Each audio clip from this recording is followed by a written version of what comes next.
നമുക്ക് മത്തിക്കറി. അപ്പോൾ മത്തിക്കറി വെച്ചു കേട്ടോ. സാധാരണ മസാല ഒന്നും കൊടുക്കാറില്ല, പക്ഷെ ഇന്നൊരു ചേഞ്ചിന് വേണ്ടി ഇച്ചിരി മുളക് പൊടി, ഉലുവാപ്പൊടി, മഞ്ഞപ്പൊടി, പിന്നെ ഒരു കുടംപൊടി. കുടംപൊടി വേണോ? കഴിക്കാൻ ഭയങ്കര ഇഷ്ടമാണ് മീൻ കറി, പക്ഷെ കൊടുക്കാറില്ല.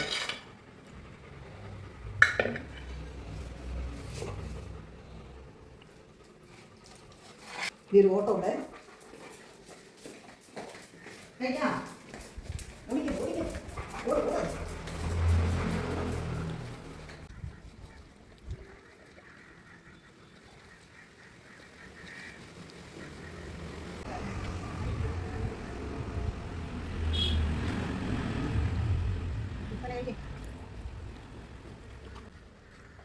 മീൻ കറി കാക്കയ്ക്ക് ശകലം വെച്ചിട്ട് മക്കളെ, കാക്കയ്ക്ക് വരും, കാക്കയൊക്കെ വരും. കൊടുക്കുമോ ശകലം? എവിടെ?